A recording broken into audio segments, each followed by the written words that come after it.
अब पढ़ते हैं इनकम्स और एक्सपेंसेस की तरफ। तो दो चीज़ें आज हम लोग और पढ़ेंगे, that is incomes and expenses. Incomes क्या होती हैं बच्चों? जहाँ से रेगुलरली बिजनेस पैसे अर्न करता है, they are called incomes. Fine. इसका उल्टा एक्सपेंसेस का मतलब जहाँ पर बिजनेस को रेगुलरली पैसा खर्च करना पड़ता है, that is known as expense. Are getting the point? जो सिर्फ इसी पीरियड के लिए होता है उसको एक्सपेंस बोलते हैं, जो रेगुलरली इंकर करना होता है, हर महीने देना होता है आपको, हर 6 महीने बाद देना हो सकता है, हर 1 साल बाद देना हो सकता है। और एक्सपेंस का मतलब, इनकम्स का मतलब होता है जहाँ से हम रेगुलरली पैसा अर्न करते हैं, they are called incomes. Fine. अब दोनों के बीच में कंपैरिजन समझते हैं। मैं एग्जांपल दूंगा तो उसी को एक एक्सपेंस के पॉइंट ऑफ व्यू से समझाऊंगा, फिर इनकम के पॉइंट ऑफ व्यू से समझाऊंगा। फाइन।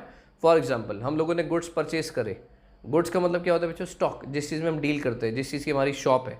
अगर आपकी शॉप फर्नीचर की है तो that means furniture, sofa, table, chair, ये सब आपके लिए गुड्स का पार्ट हो जाएगा। आपकी शॉप मोबाइल फ़ोन्स की है तो मोबाइल फ़ोन्स आपके लिए स्टॉक यानी कि गुड्स हो जाएंगे। फाइन। आपका शोरूम है लैपटॉप्स का, तो लैपटॉप्स आपके लिए गुड्स बन जाएंगे। तो गुड्स का मतलब क्या होता है? जिसमें we deal regularly. Are you getting my point? तो जब हम लोग सेल करेंगे गुड्स, रेगुलरली सेल करते हैं, तो वो हमारी इनकम है, क्योंकि वो हमारे पास पैसा लेकर आएगी, है ना। और अगर हम लोग गुड्स खरीद रहे हैं तो हमारा एक्सपेंस है, क्योंकि उससे हमारा एक्सपेंस, हमारा कैश बाहर की तरफ जाएगा। फाइन। चाहे पैसे जाए या ना जाए, लेकिन वो हमारा एक्सपेंस है, हमें फ्यूचर में देना पड़ेंगे वैसे। फाइन। तो दो बातें समझ में आई। जब हम गुड्स परचेज करते तो हमारा एक्सपेंस, और जब हम सेल करते तो हमारी इनकम। फाइन। सेकेंड एग्जाम्पल पर आते हैं, रेंट। रेंट का मतलब क्या होता है जल्दी से बताओ? अगर हमारे पास बिजनेस करने के लिए अपनी जगह नहीं है तो we can hire a property. Fine. तो लैंडलॉर्ड हमसे रेंट चार्ज करेगा, तो we have to pay the rent. तो जब हम लोग रेंट पे करते हैं तो हमारे लिए एक्सपेंस बन जाता है। सिमिलरली लैंडलॉर्ड के लिए वो इनकम बन जाती है रेंट रिसीव्ड के नाम से। क्या बोलते हैं बच्चों? Rent received. तो आपको दो बातें और समझ में आई। अगर हम लोग रेंट पे कर रहे हैं तो दैट इज़ एन एक्सपेंस, क्योंकि हमें रेगुलरली हर महीने पे करना होता है। रेंट रिसीव्ड का मतलब जहाँ से रेगुलरली आपके पास रेंट आ रहा है, मतलब जो रेंट आपको बेसिकली मिल रहा है। Fine. That is called rent received. तो रेंट रिसीव्ड आपकी इनकम है, रेंट पेड आपका एक्सपेंस है। क्लियर है? इसके बाद कमीशन। कमीशन, कमीशन का मतलब क्या होता है? जब कोई दो जने आपस में डील करते हैं इनडायरेक्टली किसी मीडिएटर की वजह से। फॉर एग्जांपल, मैरिज ब्यूरोज का नाम सुना है आपने? वो क्या करते हैं? वो बेसिकली लड़का लड़की के बीच में रिश्ता करवाते हैं ना, और फिर पूरी ज़िंदगी गालियाँ खाते हैं। मजाक कर रहा हूँ, डिपेंड करता है ये तो किसका रिश्ता कराया और वो उनके आगे का कैसा चल रहा है हिसाब किताब, है ना। हाँ जी, तो मैं क्या बात कर रहा हूँ, जैसे कमीशन एजेंट्स होते हैं, वो लोग क्या करते हैं, रिश्ते वाले, बेसिकली मैरिज ब्रोकर्स बोलते हैं उनको, जिनके मैरिज ब्यूरोज होते हैं। तो दोनों साइड यानी कि ग्रूम और ब्राइड, दोनों उनको क्या पे करते हैं? कमीशन पे करते हैं, क्योंकि उन्होंने उन दोनों को मिलाया। फाइन। जोड़ी कहाँ बनती है बच्चों? स्वर्ग में। मिलाई यहाँ पर जाती हैं रिश्ते मैरिज ब्यूरोज के थ्रू। तो हम लोग क्या पे कर रहे हैं? उनको कमीशन पे कर रहे हैं। तो हमारे लिए क्या हो गया? एक्सपेंस। और उनके लिए क्या हो गया? इनकम। तो जो कमीशन पे कर रहा है उसके लिए क्या बन गया बच्चों? एक्सपेंस। और जिसको कमीशन मिल रही है वो उसके लिए इनकम बन जाएगी। फाइन। कमीशन और कहाँ पर आ सकते हैं? एग्जाम्पल दो, प्रॉपर्टी डीलर्स का नाम सुना है आपने? वो क्या करते हैं? किसी का घर उन्होंने सेल करवाया। फाइन। तो जिसका घर सेल करवाया वो भी उनको कमीशन देता है, जिसने परचेज़ किया वो भी उनको कमीशन देता है। तो प्रॉपर्टी डीलर्स की तो इनकम है, कमीशन रिसीव्ड, और उन दोनों पार्टीज़ के लिए वो एक्सपेंस है, कमीशन पेड के नाम से। क्लियर हुआ?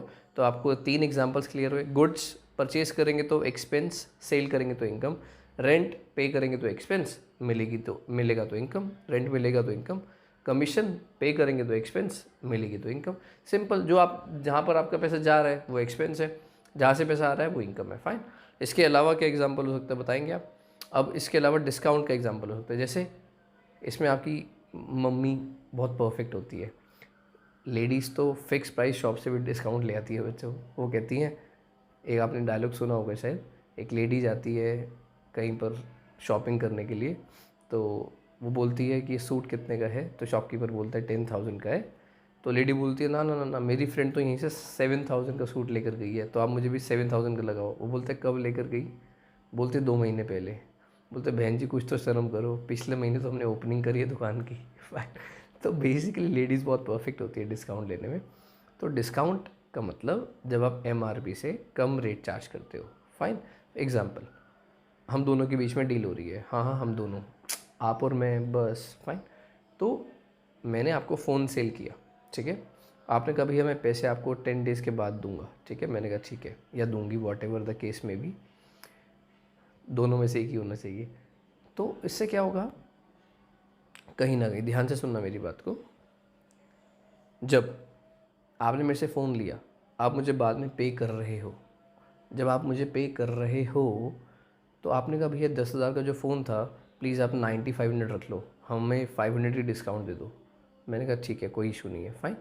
तो दैट मीन्स मैंने आपसे 500 रुपीज़ कम लिए, ठीक है, कम लिए तो मैंने आपको डिस्काउंट दिया, तो that is called discount allowed. उसको क्या बोलते हैं? Discount allowed.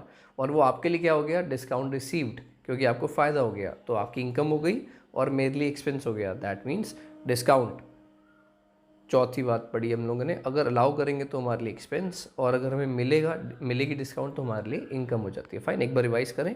गुड्स परचेज करेंगे तो एक्सपेंस, सेल करेंगे तो इनकम। कमीशन पे करेंगे तो एक्सपेंस, मिलेगी तो इनकम। रेंट पे करेंगे तो एक्सपेंस, मिलेगा तो इनकम। इसके बाद एक और क्या पड़ा? डिस्काउंट। अलाउ करेंगे तो एक्सपेंस, रिसीव होगी तो इनकम। फाइन। इसके बाद अब मैं कुछ आपको एक्सपेंसेस और समझाना शुरू करता हूँ जो इनकम्स नहीं बनते बेसिकली, वो सिर्फ एक्सपेंस रहते हैं। जैसे सैलरीज पे करना, वेजेस पे करना। उसका रीज़न क्या है? कल हम लोगों ने पढ़ा था कि बिजनेस हमेशा अकाउंट्स हमेशा बिजनेस के पॉइंट ऑफ व्यू से होता है। तो बिजनेस को कभी सैलरी मिलती नहीं है, वो एक एम्प्लॉय को मिलती है, तो बिजनेस तो पे करता है। फाइन। तो सैलरी और वेजेस हमेशा एक्सपेंस की कैटेगरी में आते हैं, वो इनकम से नहीं बनेंगे आपकी। वो जो जॉब करते हैं उनकी इनकम होती है, और हम लोग अकाउंट्स इसके अकॉर्डिंग पढ़ते हैं, बिजनेस के अकॉर्डिंग। फाइन, ना कि उस पर्सन के अकॉर्डिंग जिसकी जॉब लगी हुई है। तो सैलरी और वेजेस में क्या डिफरेंस होता है? सैलरी हम लोग पे करते हैं स्टाफ को, और वेजेस पे करते हैं वर्कर्स को, दोनों में डिफरेंस है। समझ के, जो पढ़ा लिखा स्टाफ होता है उनको सैलरी पे करी जाती है, जो अनस्किल्ड लोग होते हैं, जो अनपढ़ लिखे लोग होते हैं, जो फैक्ट्री में काम करते हैं, दे आर कॉल्ड वर्कर्स, तो वर्कर्स को वेजेस पे करी जाती है। देखो भगवान ने भी आपकी हेल्प करी, ध्यान से नोटिस करो। स्टाफ में एस है तो उनको सैलरी पे करना, डब्ल्यू वर्कर्स में डब्ल्यू है तो उनको वेजेस पे कर देना। फाइन। इसके बाद हो सकता है ट्रांसपोर्टेशन एक्सपेंस। ट्रांसपोर्टेशन एक्सपेंस को बोलते हैं कैरेज, कार्टेज, ऑक्ट्रॉय, फ्रेट। ठीक है, ये 4 नाम आपको आ सकते हैं 11th क्लास में। एक बार रिपीट करेंगे, carriage, cartage, octroi, freight. Please एक बार और दोस्त, कैरेज, कार्टेज, फ्रेट और ऑक्ट्रॉय।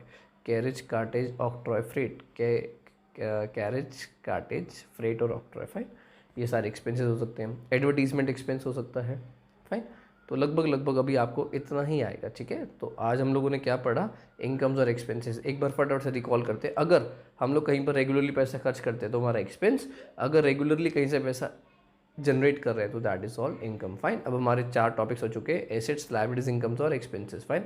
तो जल्द मिलते हैं हम लोग नेक्स्ट वीडियो में। बाय।